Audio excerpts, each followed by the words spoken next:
You are in pain.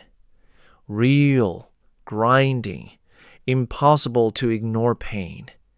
And there is no doctor, no pharmacy, no hospital within 100 miles or 100,000 years. What do you do? For most of human history, this was not a hypothetical.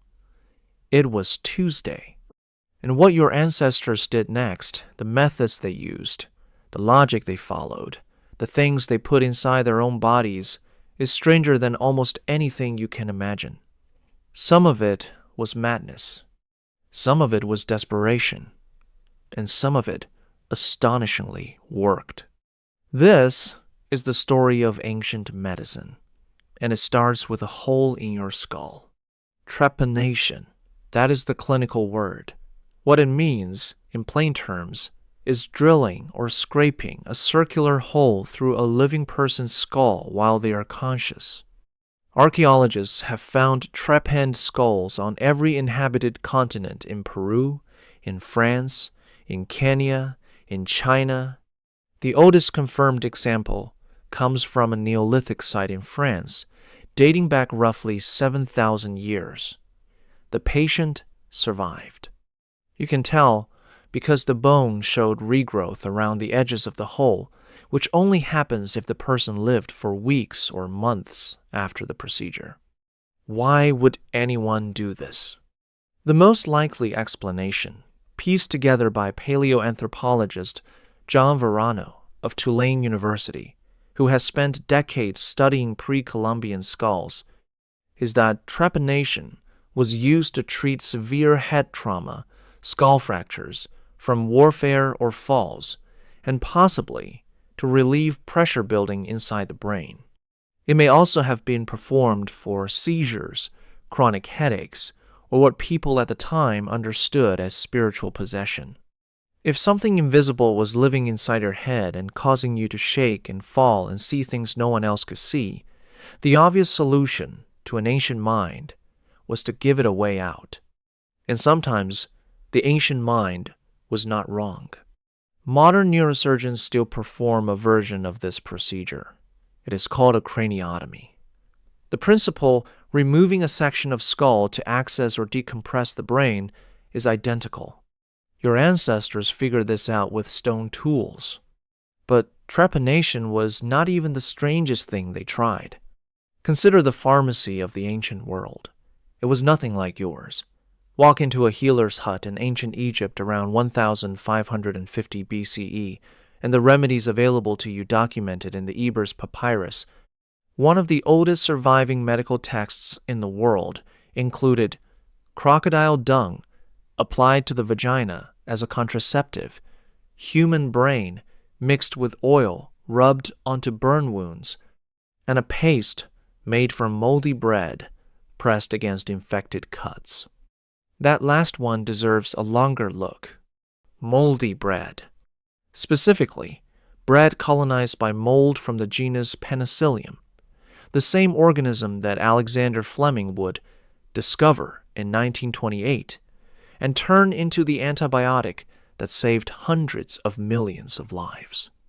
Ancient Egyptians, ancient Serbians, ancient Chinese healers, and indigenous healers in multiple cultures independently arrived at the same conclusion. Put something green and fuzzy on an infected wound, and sometimes the infection goes away. They did not know why. They had no concept of bacteria. They had no microscopes, no germ theory, no molecular biology.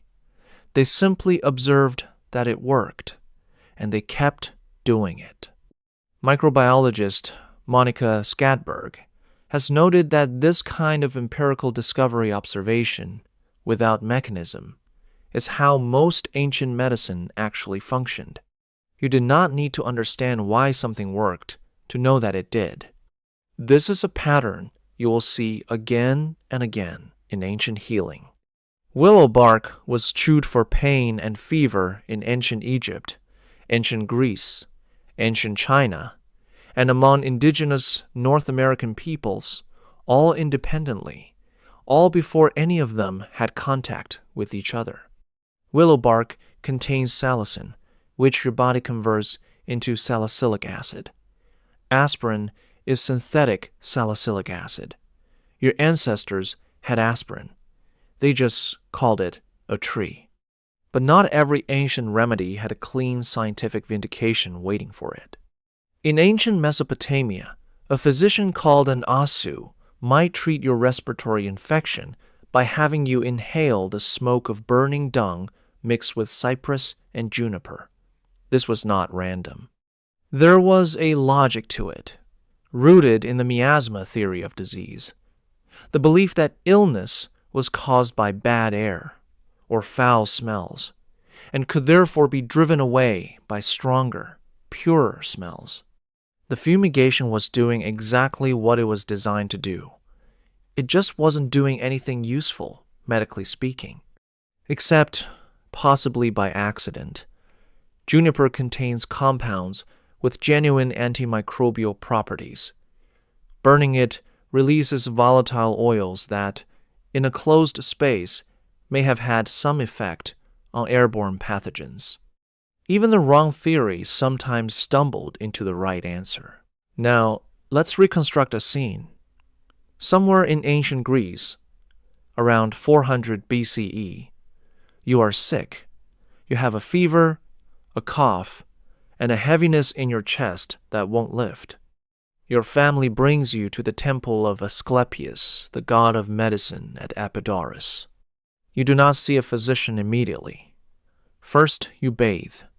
Then you fast. Then, when the priests decide you are ready, you are led into the abaton, a long, dark sleeping hall where you lie down on the floor or on a simple cot, wrapped in the skin of a sacrificed animal. You are given an herbal drink. You close your eyes. The temple dogs and sacred snakes move freely through the hall, occasionally licking the wounds of the sick. You sleep, and while you sleep, the god is supposed to visit you in a dream and either heal you directly or show you the cure. This was not fringe practice. It was mainstream Greek medicine. Hundreds of stone inscriptions at Epidaurus, called Iamata, record the testimonies of people who claim to have been healed there. A man blind in one eye, a woman who could not conceive, a child with a growth on his neck, all reported waking up healed after their night in the abaton.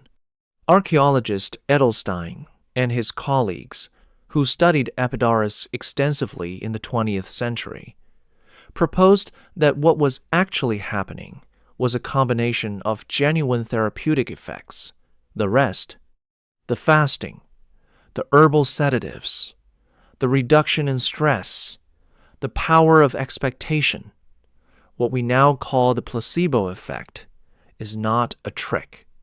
It is a real physiological response, documented, measurable, capable of producing real changes in pain, inflammation, and immune function. The ancient Greeks had industrialized it. But even the Greeks would have been unsettled by some of what happened in other healing traditions. In ancient China, acupuncture was already thousands of years old by the time the Yellow Emperor's Classic of Medicine was written around 100 BCE. The theory behind it, that the body contained channels called meridians through which vital energy, or qi, flowed, and that illness resulted from blockages in that flow, which could be corrected by inserting thin needles at specific points, has no direct parallel in Western anatomy. There are no meridians visible in a dissected human body. No one has ever photographed qi, and yet, a 2018 meta-analysis published in the Journal of Pain, examining data from nearly 21,000 patients across multiple randomized controlled trials, found that acupuncture produced statistically significant reductions in chronic pain compared to both no treatment and sham acupuncture. The effect is real. The mechanism is still debated. Sound familiar? Your ancestors were not stupid. They were observing the same body you live in now, responding to the same injuries and fevers and infections, with the same fundamental drive to survive. They did not have your tools, but they had time, thousands of years of accumulated observation, failure, and hard-won success, passed from healer to apprentice, carved into temple walls and papyrus scrolls, and knotted into the memory of oral traditions. Some of what they found was wrong. Some of it was only accidentally right. And some of it was so correct that we are still using it today, just wrapped in different words and different machinery. Here is the thing that should actually disturb you. Of all the medical interventions that exist right now, the pills you take, the procedures your doctor recommends, the treatments covered by your insurance, a significant number of them have never been tested in a rigorous, randomized, controlled trial. A 2018 analysis in the BMJ found that only about 50% of conventional medical treatments have solid evidence behind them. The rest are supported by expert opinion, tradition, or plausibility, which means that a portion of modern medicine is doing exactly what ancient medicine did, observing that something seems to work and doing it again. You woke up this morning with access to more medical knowledge than any human in history. More scans, more databases, more specialists, more molecules designed to target specific proteins in specific cells.